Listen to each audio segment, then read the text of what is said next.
इधर वालों को अच्छा कम लग रहा था। अब मैंने सोचा क्योंकि ये वो धरती है जहां बराबरी की बात हुई है, जहां से बराबरी की समानता की बात गई है, तो उधर वालों को अच्छा लग गया, अब इधर वालों को भी अच्छा लगना चाहिए।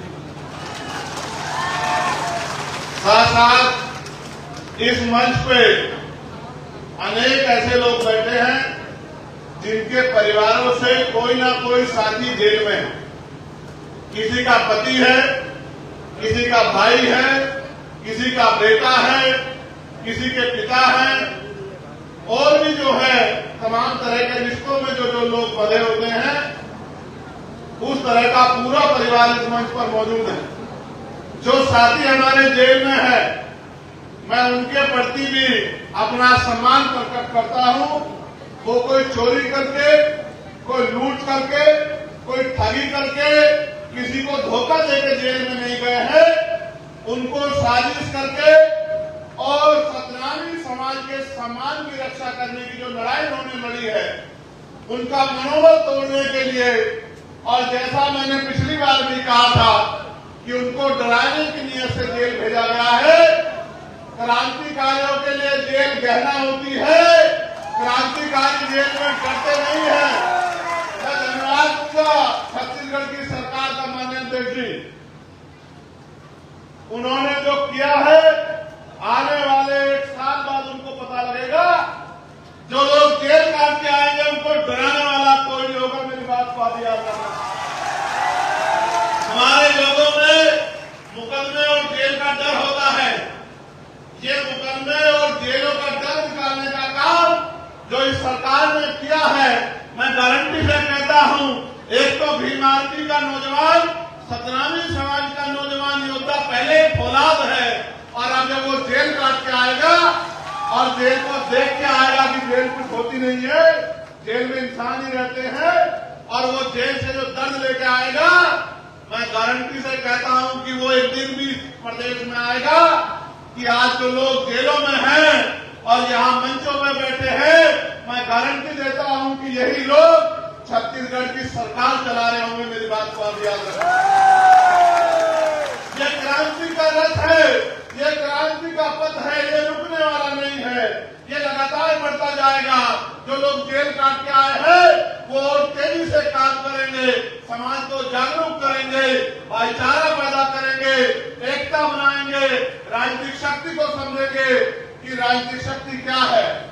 इसका एहसास मुझे 2017 में हुआ था, जब मैं निर्दोष था, मुझे जेल भेजा गया। मैं निर्दोष होते हुए मेरे ऊपर जब बेल मिल गई, राशुका लगा दी गई, और तो और बीमार होने में मेरा इलाज नहीं होने दिया गया, मेरे परिवार से मुझे मिलने से दूर कर दिया गया। जो भाई मेरे साथ जेल में गए थे उनको पीटा गया, किसी को करंट लगाया गया, किसी की खाल उतार ली गई। लेकिन हुआ क्या आपको पता है? उत्तर प्रदेश की सरकार को लगता था कि ये लोग डर जाएंगे, लेकिन हुआ क्या? हुआ ये कि जिनको डराने के लिए जेल में भेजा गया था, आज उनके नाम से सरकारें डरती है। ये हुआ है। आपको क्या लगता है मुख्यमंत्री जी, आप सरकार का मोहरा बन के सरकार के आदेश में हमारे लोगों को जेल भेजोगे? आपकी पुलिस उनको पीटने का काम करेगी, गृह मंत्री जी साजिश करेंगे, और हम लोगों को समझ नहीं आएगा। ऐसा नहीं है। आप भी रोटी खाते हैं, हम भी रोटी खाते हैं। फर्क इतना है कि हम संघर्ष करके, मेहनत करके खाते हैं, और आप हमारे लिए टैक्स से तनख्वाह लेके खाते हैं। ये फर्क है कि हम मेहनत का खाते हैं, पसीने का खाते हैं, संघर्ष करके खाते हैं। गरीबी, भूखमरी, बेबसी, लाचारी से लड़के अपने पेट को पालते हैं, और आप हमारी तनख्वाह में पलते हो।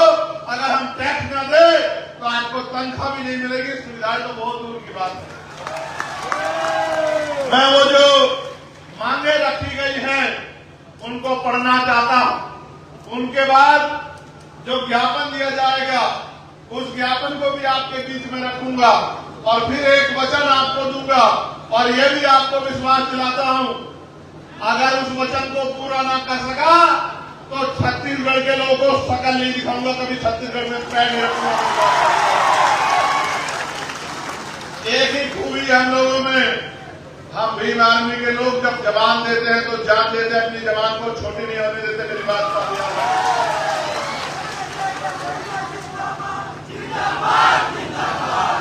आप जानते हैं इस अन्याय जुल्म के बाद भीम आर्मी के हमारे राष्ट्रीय अध्यक्ष जी ने मोर्चा लिया, सामाजिक न्याय यात्रा शुरू की। ये उसका प्रथम चरण है। ये प्रथम चरण उन लोगों को दिखाने के लिए है जिन लोगों को लगता था कि डर जाएंगे। अभी इसके बाद 3 चरण और होंगे और वो 3 चरण हम लोग कोशिश करके सितंबर माह में ही पूरा कर लेंगे। उसके बाद क्या होगा मैं आपको बताऊंगा। हमारी पहली मांग ये है सामाजिक न्याय यात्रा के जरिए कि अमर गुफा में जैद खान को काटे जाने के पीछे क्या षड्यंत्र है। अगर ये सच का सच में ईमानदार है और दोषियों को सच में पकड़ना चाहती है तो उनको इस घटना की सीबीआई जांच करानी चाहिए।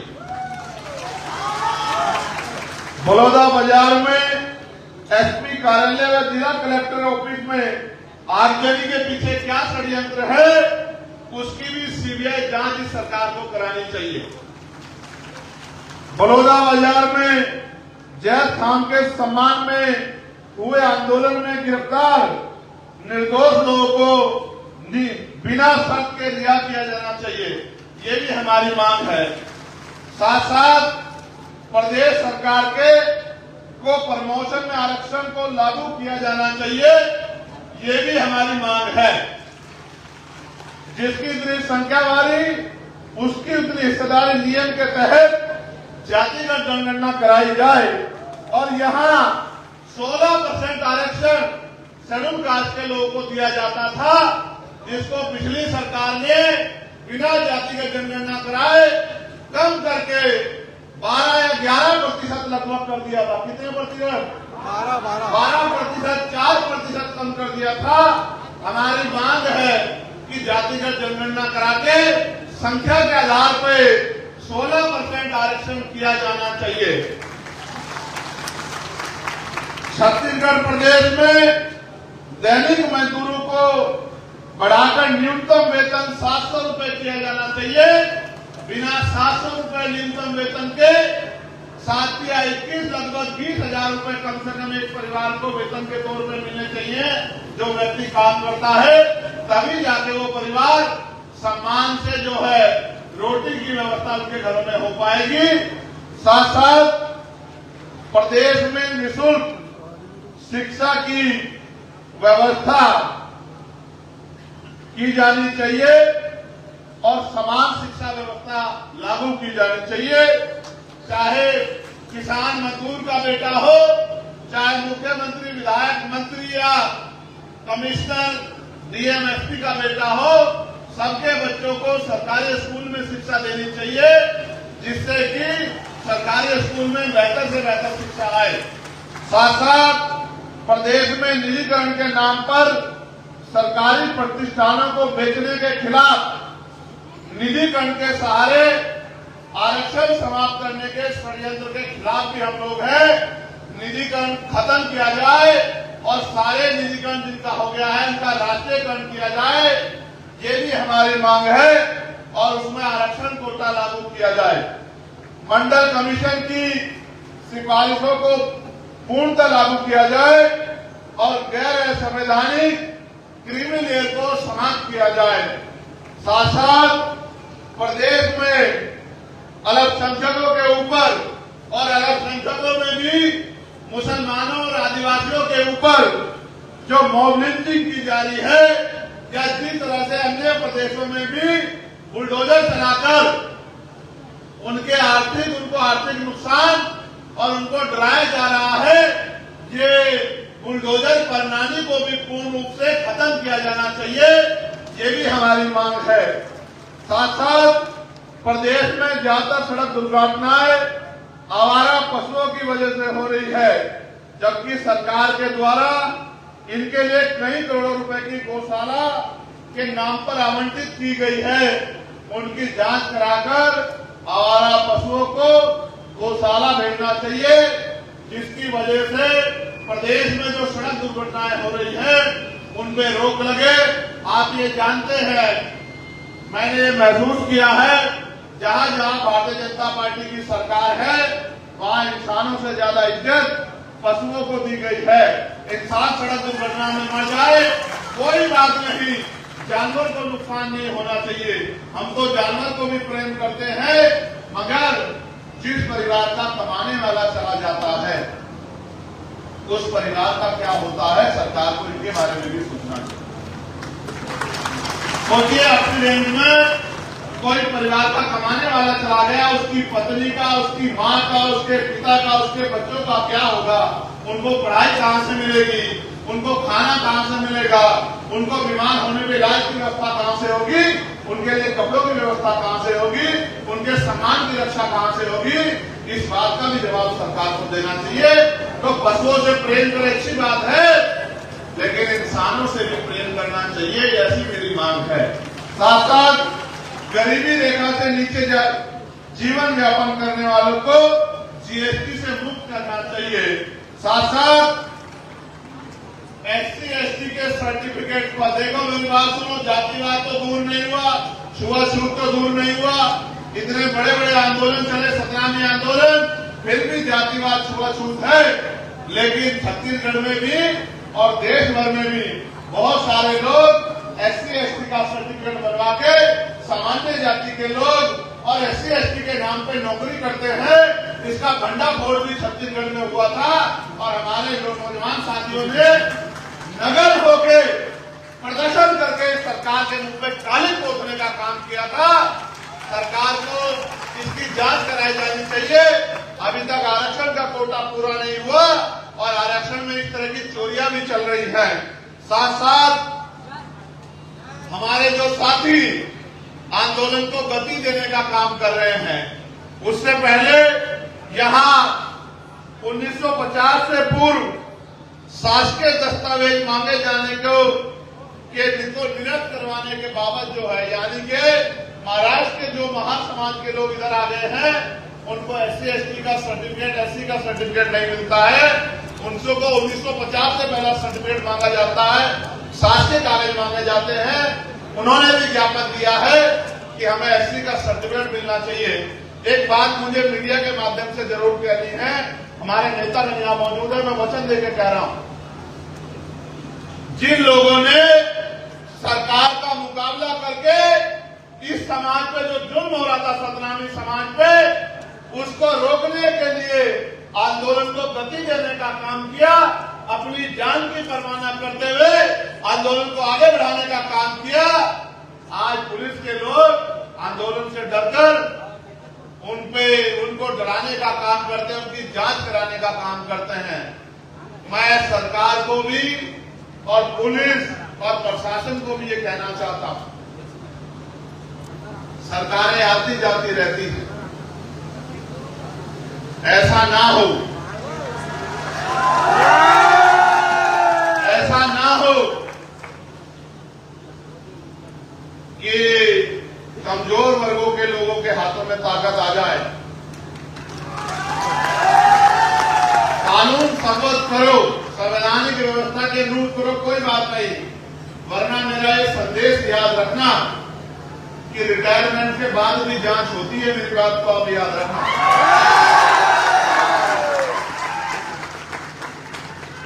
अगर किसी को गलतफहमी हो, मैं मानता हूं सरकार के हाथ लंबे होते हैं, लेकिन जनता से लंबे नहीं होते हैं। ऐसा ना हो, अगर रिटायर हो जाओ तो भी फाइलें खुलवा के तुम्हारी जांच करानी पड़े और मुकदमे लिख के तुम्हें जेलों में ठुसवाना पड़े। मेरी बात को याद रखना, मेरा नाम आजाद है। अगर आज के बाद यहां पर भीम आदमी, आजाद समाज पार्टी या सतनामी समाज के लोगों पर सरकार के लोगों ने गलत मंशा से उनको जबरदस्ती डराने धमकाने का काम किया, तो छत्तीसगढ़ भवन में कोई भी मंत्री विधायक जाकर चैन से नहीं सोएगा। मेरी बात को याद रखना। सच्चाई का एहसास नहीं है मुख्यमंत्री जी। अगर एहसास करना हो तो 11 सितंबर को हम लोग दिल्ली जा रहे हैं। दिल्ली वालों से पूछ लेना कि हमारे हाथ कितने लंबे हैं। एयरपोर्ट से लेके और छत्तीसगढ़ भवन तक उसी तरह का स्वागत आपका करेंगे जिस तरह का स्वागत आपने हमारे लोगों का करा है। जिस बात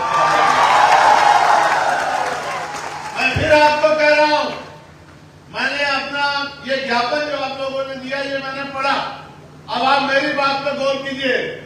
ये पूरे देश को जानना चाहिए कि छत्तीसगढ़ में क्या चल रहा है। छत्तीसगढ़ की पुलिस और एडमिनिस्ट्रेशन जातीय कुंठा को ध्यान में रखते हुए जिस तरह से रात के अंधेरे में हमारे लोगों को गिरफ्तारी के नाम पर पकड़ने के लिए जाता है और घर में रहने वाली हमारी बहन बेटियों को गलत लीजिए से देखने का काम करता है, छूने का काम करता है। इस गुंडागर्दी का अंत होगा। मेरी बात को आप याद रखना। मुझे बताया गया, मुझे बैंक ने बताया गया कि किस तरह से वर्दी को पहन के गुंडे, सांप्रदायिक गुंडे, जातिवादी गुंडे रात के अंधेरे में हमारे घरों में जाते हैं पकड़ने के नाम पे, गिरफ्तारी के नाम पे। और ये गुंडे हमारी बहनों की तरफ गलत नीयत रखते हैं। शर्म आनी चाहिए छत्तीसगढ़ सरकार को। इन गुंडों में पाबंदी नहीं लगा पा रही है। मैं जब दिल्ली में जाऊंगा और पार्लियामेंट का सत्र आएगा, आप जानते हैं मैंने पहले भी इस मामले को पार्लियामेंट में उठाया था, लेकिन इस बार मैं वचन देता हूं कि वेल में जाके और स्पीकर साहब से, प्राइम मिनिस्टर से जवाब मांगूंगा, होम मिनिस्टर से जवाब मांगूंगा कि ये जो गुंडागर्दी छत्तीसगढ़ सरकार कर रही है, क्या ये आपके इशारे पे कर रही है? क्या यहाँ के तानाशाह गृह मंत्री और मुख्यमंत्री जिनको ऐसा लगता है कि सतनामी को कुचल देंगे, ये उनकी इच्छा है। मैं फिर कहना चाहता हूं, गलतफहमी दूर रखना। बहुत आए और बहुत चले गए। सतनाम था, सतनाम है और सतनाम है। ये तो टेलर है। हरियाणा का और जम्मू का इलेक्शन में असली पिक्चर मैं आपको मुख्यमंत्री जी अक्टूबर के महीने में दिखाने का काम करूंगा। मेरी बात ये तो टेलर है। इस बार जिस काम को राष्ट्रीय जगी ने आगे बढ़ाया है, मैं छत्तीसगढ़ की गली गली जाके यहाँ सोए हुए समाज में भाईचारा पैदा करने का और टूटे फूटे अपने घरों में रह के इस आंदोलन को गति देने का काम करूंगा। मैं इस बात का आपको वचन देता हूं। आपको क्या लगा मुख्यमंत्री जी छत्तीसगढ़ में आप जुलूम करेंगे और हम लोग सह लेंगे? लंबे समय से भी सह के आए हैं, लेकिन अब समय बदल गया। अब वो समय नहीं रहा। अब इस समाज की लड़ाई लड़ने की बागडोर नौजवानों ने अपने हाथ में ली। और आप जानते हो मुख्यमंत्री जी कि संघर्षों के साए में घनघोर जवानी पलती है और प्यार उधर झुक जाता है जिस ओर जवानी चलती है। आपको क्या लगता है कि आप जवानों को गिरफ्तार कर लोगे? आपको शायद याद नहीं पता है कि युवा और वायु को कोई कैद नहीं कर सकता है। आज मैं अपने छत्तीसगढ़ के नौजवानों से कहना चाहता हूं, कमर कस लो नौजवान साथियों। आदमी एक बार पैदा होता है, एक बार मरता है। दुनिया उसको इसलिए याद रखती है उसने किया क्या था। बाबा साहब को भी एक बार जीवन मिला, हमारे नेता मनोहर काशीराम साहब को भी एक बार जीवन मिला, हमारे गुरु घासीदास जी को ने भी एक बार जीवन जिया। लेकिन वो अमर इसलिए है क्योंकि उन्होंने अपना पूरा जीवन हमारे लिए जिया। हमें भी अपने पूरे जीवन को अपने समाज के लिए, बहुजन समाज के लिए, कमजोर वर्गों के लिए, दलितों, पिछड़ों, आदिवासियों, मुसलमानों, गरीबों, अन्य धार्मिक अल्पसंख्यकों के लिए जीना है। हमें महिलाओं के लिए जीना है, हमें बेटियों की रक्षा के लिए जीना है, हमें किसान मजदूरों के लिए जीना है। अगर हम अपने जीते जी इस जुल्म को नहीं रोक पाए तो हमारे जीवन का कोई फायदा नहीं, हमने और जानवर में कोई फर्क नहीं। आज भी गिरफ्तारियां हो रही हैं, आज भी सत्ता का घमंड नहीं टूटा। और आप ये जानते हैं सत्ता और विपक्ष मिलके किस तरह सतराम को कुचलने का काम कर रहा है। कोई बात छिपी भी नहीं है, कोई बात पर्दे के पीछे नहीं। इनका जो गठजोड़ है वो दिख रहा है कि किस तरह से जुल्म हो रहा है और ये चैन से पढ़ के सो रहे। मैं आपको आगाह करना चाहता हूं, सियार की खाल में छिपे भेड़ियों को पहचान लो। अगर ये वोट तो लेने हमसे आते हैं, हमारी बस्तियों में आते हैं आरक्षण के नाम पे, संविधान के नाम पे, लेकिन जब सतनाम में भी खाल पीती जाती है और उनको जानवरों की तरफ पीटा जाता है तो ये एसी के कमरों में चद्दर तान के पड़ के आराम से सोते हैं। भेड़ियों को पहचान लो, मेरी बात का याद रखना। यहां जब ये आंदोलन शुरू हुआ तो इसका भी विरोध किया गया। आप ये बताओ, आप तमाम लोग बताओ, अपने दिल पे हाथ रख के गवाही को बताओ, ये आंदोलन जरूरी था या नहीं था? बताओ। तो जो लोग इसका विरोध किए वो आपके अपने थे या आपको कुचलने वाले थे? बताओ। क्या ऐसे लोगों का साथ देना चाहिए? मैं ठेकेदारों को भी कहना चाहता हूं, जो समाज की ठेकेदारी कर रहे हैं उनको भी कहना चाहता हूं। मैं उन ठेकेदारों को भी चैलेंज करना चाहता हूं, ठेकेदारों को भी आगाह करना चाहता हूं। अब युवा पढ़ने लगा है, अब वो देश दुनिया को समझने लगा है, अब वो दो दुश्मन को समझ लगा। ज्यादा दिन ठेकेदारी नहीं चलने वाली नहीं, मेरी बात को आप याद रखें। ना ही ठेकेदारी चलेगी और ना ही ठेकेदार बचेगा। वही बचेगा जो समाज के लिए आहुति देगा, बलिदान देगा। जो लोग जेल में हैं वो अपने लिए जेल में नहीं, वो आपके मान सम्मान की रक्षा के लिए है। जब वो जेल से बाहर आएंगे मैं भी आपके बीच में होऊंगा। हम लोग फूल मालाओं से उनका क्रांतिकारियों की तरह स्वागत करेंगे, मेरी बात का याद रखें।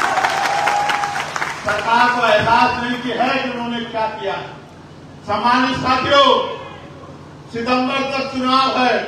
1 अक्टूबर को हरियाणा का वोटिंग होगा, 1 अक्टूबर को जम्मू का वोट पड़ेगा, आखिरी दौर का। मैं आपको विश्वास दिलाता हूं, पार्लियामेंट चलने के 15 दिन बाद तक अगर हमारे लोग बाहर नहीं आए तो मैं आपको वचन देकर कहता हूं कि मैं छत्तीसगढ़ में पैर नहीं रखूंगा। इस बात की आपको गारंटी देता हूं।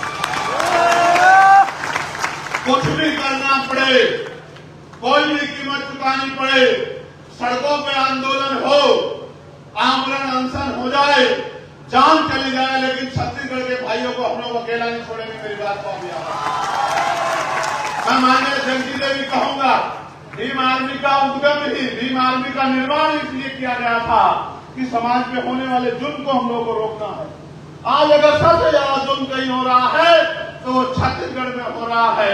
मैं माननीय देवी को कहना चाहता हूं, अपने क्षेत्र के पूरे स्टेट की राजनीति हमारे लिए बाद में है, पहले समाज है, पहले हमारे लोग हैं, पहले हमारी बहन बेटियों की इज्जत है। ये गुंडे हमारी बहन बेटियों की इज्जत की तरफ गलत निगाह उठा रहे हैं। एक भाई का फर्ज बनता है, मर जाए या मार दे। मैं आपसे आग्रह करना चाहता हूं कि आप और समय दो, छत्तीसगढ़ में समय दो, छत्तीसगढ़ में आंदोलन को मजबूत करो। जिस तरह से आपने यहाँ पसीना बहा, अपने संवादित साथियों की ड्यूटी यहाँ लगाओ और छत्तीसगढ़ को अपने पैरों पर खड़ा करो।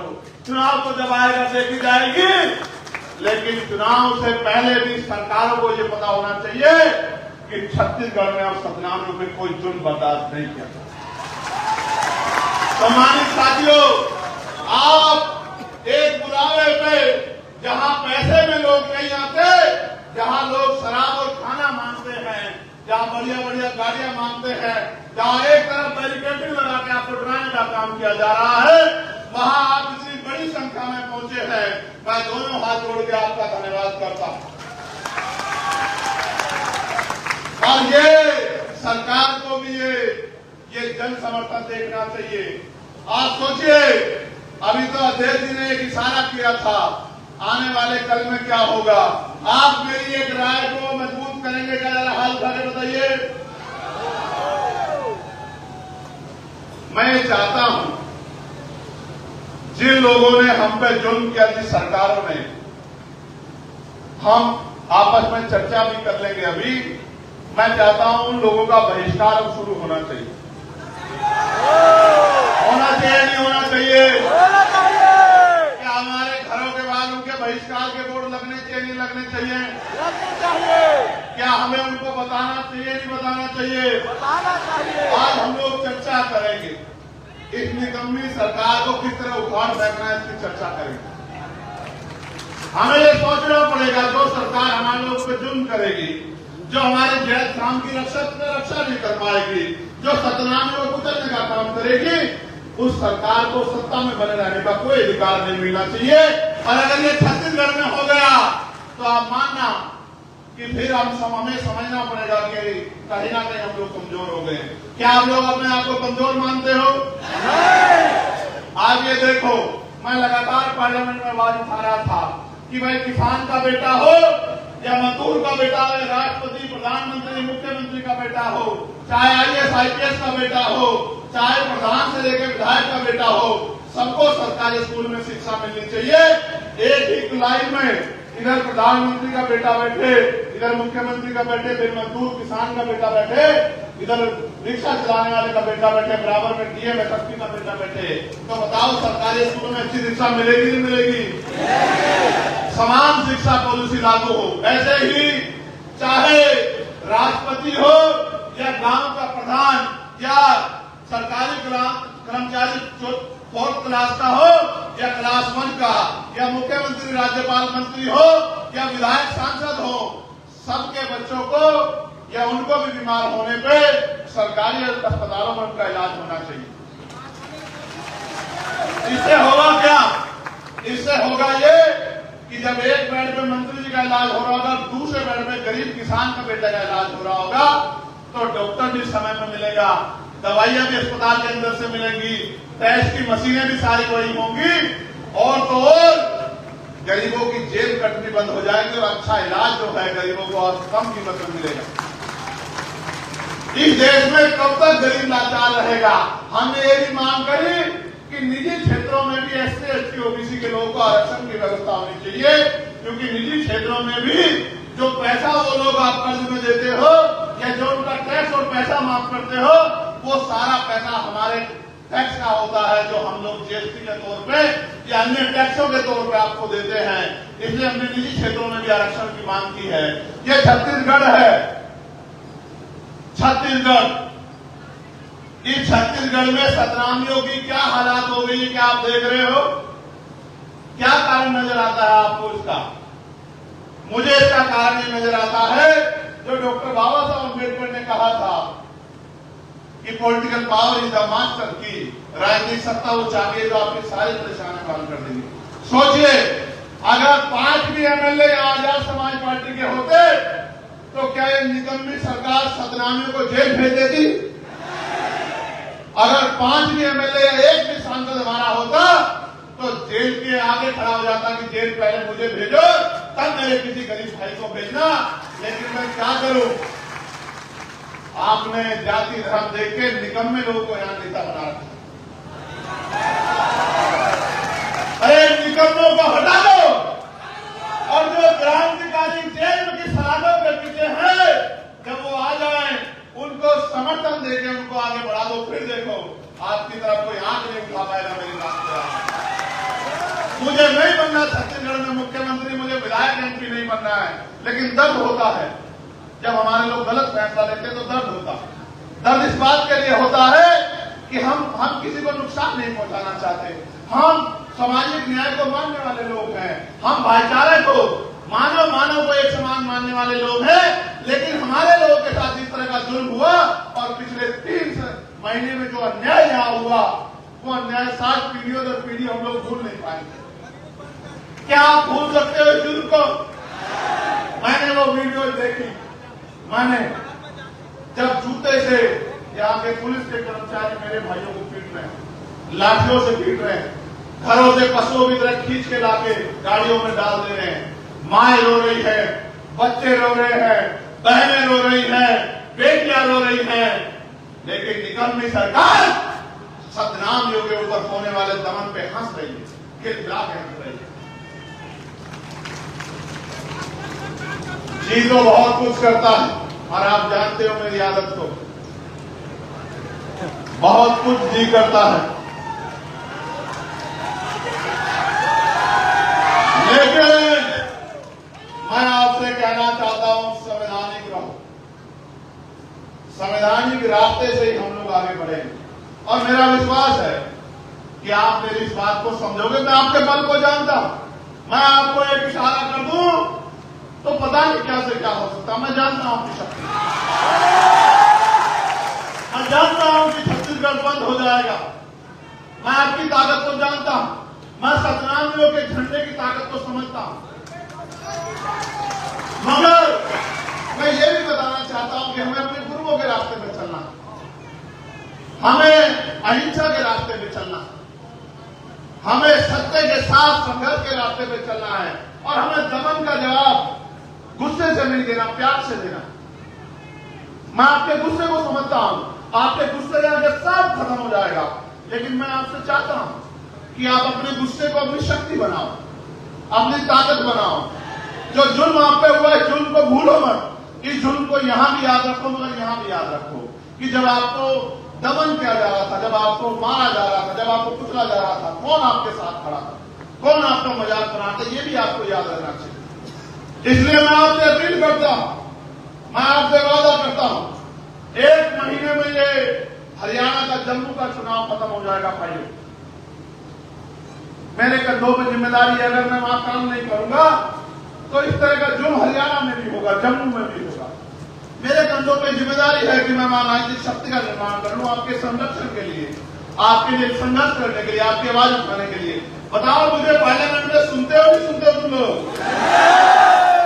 बताओ बताओ, सबसे मजबूत है या नहीं आपकी आवाज? बताओ। जब आपका भाई बोलता है तो आनंद आता है, नहीं आता है? अब सोचो, अगर ऐसे ही लोग आपकी असेंबली में, विधानसभा में चले गए, मैं तो अकेला हूं ना, वहां अकेला हूं ना। लेकिन याद रखना, जब अगली बार 5 साल बाद चुनाव आएगा, अकेला नहीं होगा, चंद्रशेखर आजाद वहां, मेरी बात को आप याद रखना।